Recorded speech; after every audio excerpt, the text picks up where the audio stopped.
Hello guys! In this video, you're gonna learn how to delete Facebook account instantly.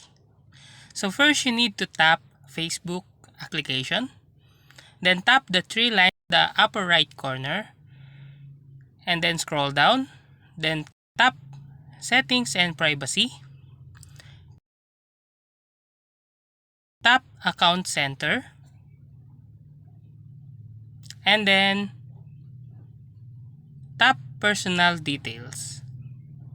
After that, tap Account Ownership and Control. And then tap Deactivation or Deletion. After that, tap your profile, Facebook profile. And then scroll down, choose Delete Account. And then tap Continue. After that, choose why do you want to delete permanently your Facebook account.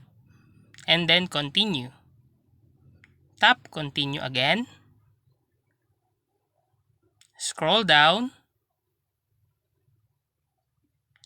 until you see Continue. Then tap it.